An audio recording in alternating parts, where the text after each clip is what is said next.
شیخ الاسلام مدنی میاں، شیخ الاسلام مدنی میاں، شیخ الاسلام مدنی میاں، شیخ الاسلام مدنی میاں، یا الہی وبارك وسلم الصلاة والسلام عليك يا رسول الله صلى الله تعالى عليه وسلم.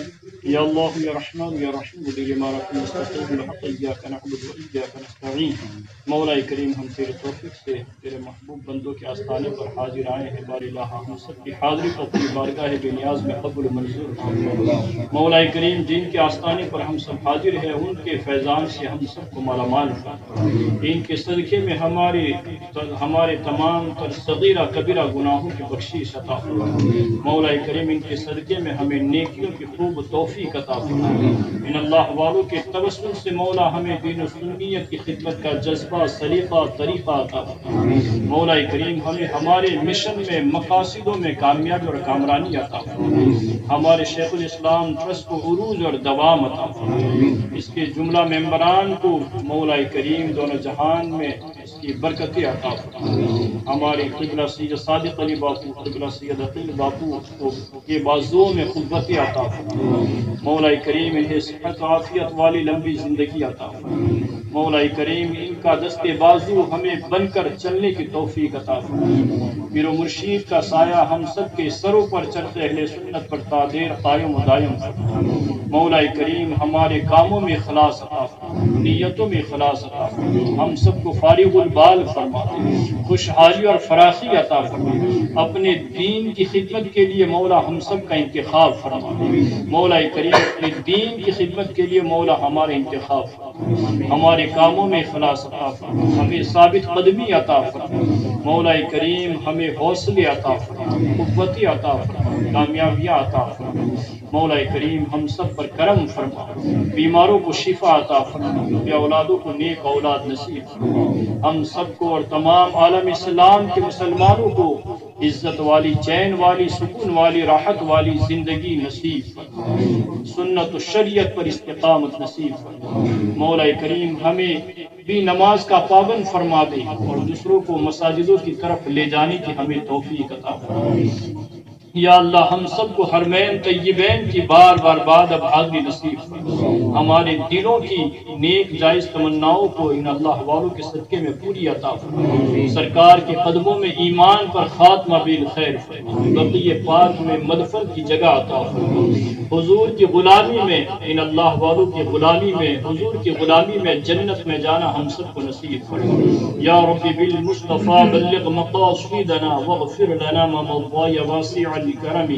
ان الله وملائكته يصلون على النبي يا أيها الذين آمنوا صلوا عليه وسلموا تسليما. اللهم صل عليه وسلم عباد محمد صلى عليه وسلم. سبحان ربك رب العزة عما يصفون وسلام على المرسلين والحمد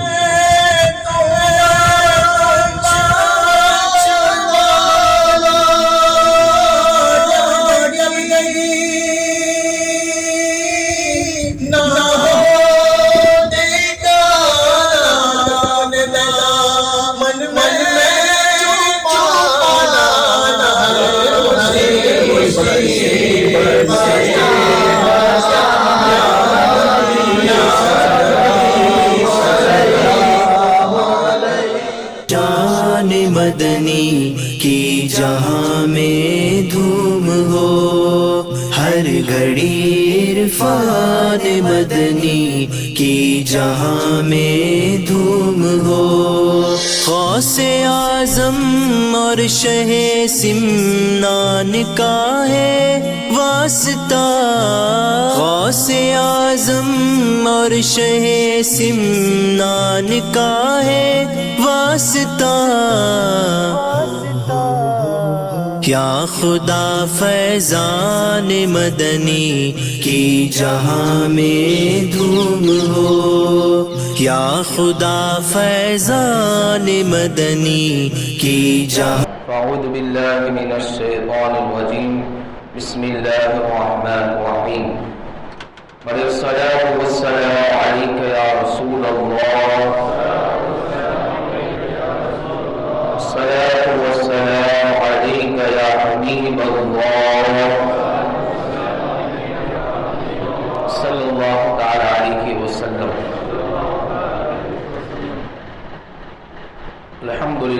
اللہ کی فضل سے، اس کی توفیق سے شیخ الاسلام ٹرسٹ برانچ جمبوسر کی جانب سے آپ کے گاؤں میں، آپ کی مسجد میں یہ سنی اجتماع منعقد ہو رہا ہے۔ اجتماع کے اندر ہم یہ اجتماع جمبوسر کی مختلف الگ الگ مسجدوں کے اندر بھی کرتے ہیں، اور اس کا شیڈول یہ رہتا ہے کہ نعت کے بعد مسائل کے اوپر گفتگو ہوتی ہے اور اس کے بعد قرآن پاک کی تفسیر بیان کی جاتی ہے۔ میں آپ کے سامنے انشاءاللہ مسافر کی نماز، اس کے حوالے سے چند مسائل بیان فرماتا ہوں، بغور سماعت فرمائے، اس لیے کہ سفر کے اندر بھی الحمدللہ کچھ لوگ، بہت سے لوگ ایسے ہیں کہ جو اپنی نمازوں کو ادا کرتے ہیں، تو ان کے لیے یہ مسائل جاننا بہت ضروری ہے کہ سفر کی نماز کس طرح پڑھیں گے، اس کے مسائل کیا ہے، اس کے احکامات کیا ہیں، اس کو سماعت فرمائے۔ آئیے حدیث پاک سے ہم آغاز کرتے ہیں۔